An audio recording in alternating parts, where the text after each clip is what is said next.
Resource Investment Conference 2025. My name is Jade, and I'm here today with Blake Helens. I'm so glad that we have you today. So he's the CEO of Lithium Ionic. So how are you doing today, Blake? I'm doing well. Thank you for having me. Okay, thank you. So good, let's get started. Great. We all know that you've done a lot of milestones of your company last year, and one of them is the feasibility study. Can you give us some highlights of it? Yeah, we have a really robust feasibility study out now.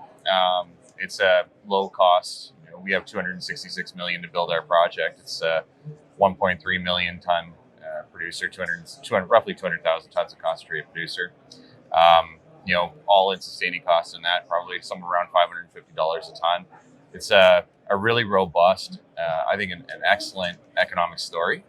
But that being said, it's a moment in time. It's getting better and better. We're updating our resources right now, and we've increased the measured category significantly. I think we're going to see throughput increase in that model. Certainly, I think the economics are going to look better. And one key aspect of our feasibility study that I like to point out is we were very conservative in pricing in the first 4 years. We used $950 a ton spodumene price in our model, and not a lot of people do that. So you'll see an average price of about $2,500. A lot of that is weighted in the later years when we should expect to see higher lithium pricing. But we were very conservative in our approach and still saw a $1.3 billion NPV on that project. So this is a really good story economically, and it continues to get better all the time. Cool, that is impressive. And another milestone that we know is you announced LOI of Exim last year. Yeah, so how do you foresee the entire Bandeira's projects being founded? Yeah, it's a great question. I think first of all, Exim being the import-export arm of the United States government, which just had an announcement last week being that they would be import-focused entirely in this case, meaning they don't have to export the jobs for us to actually tap into that funding. It's treasury cost debt, some of the cheapest debt in the world. And it's really about us building a relationship with the U.S. government, saying to them, yeah, okay, you have an initiative to focus on bringing onshore U.S. material and supply obviously the battery market for that. And with that, we have an opportunity to finance a large part of our stack with Exim. That's going to take some time. We have to work on what the supply chain model is going to look like with them. We have to understand what's the best deal for us.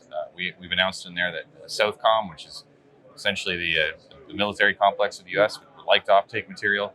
There are U.S. automotives that would like to offtake material, and all of that would fit very well into the Exim mandate.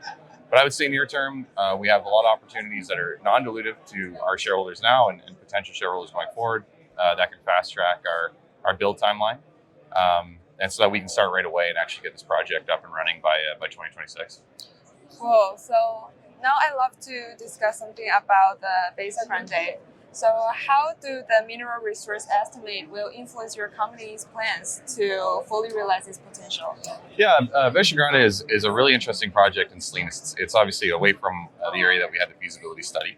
We've now put out 20 million tons on this project. If I look next door to what Latin Resources did, they built a 70 million ton project, went to a PEA, and ultimately were acquired by Pilbara Minerals. That was a $377 million US transaction. On a ton per ton basis, that actually puts the Baixa Grande project at a higher valuation than our current market cap. So you could take Baixa Grande on its own, have that as a standalone company, and arguably we could have the same market cap we have now, where we have a project with a 1.3 billion NPV next door. So of course it doesn't make sense, and of course it's my job and our job to unlock the value in this project. But I do think it's a big part of what we're doing, which is we're the fastest growing resource company in the region. We've shown great exploration success, and as we start to build these projects, we're going to unlock a lot of value. Cool. So next, I really want to know that what is your milestone this year to working on to advance your company's projects? Yeah, it's a good question. So we've already put out one resource. We have another one coming. That's going to ultimately feed into an updated feasibility study. A lot of the advanced work on that is coming along. We'll see our permit this year.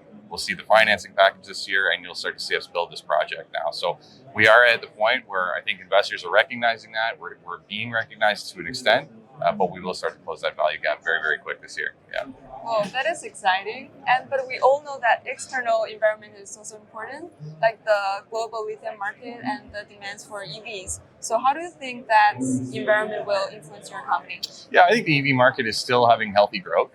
We'll see what happens with an incumbent new U.S. administration. But ultimately, it's not just the EV market, the battery market, data storage, AI, all of these things are going to rely on battery materials, lithium. We're going to see that growth. 2025, I think, is going to be a stabilization in the space. 26 and 27, huge uptick. So we're going to be primed to come online when this market really starts to pick up again.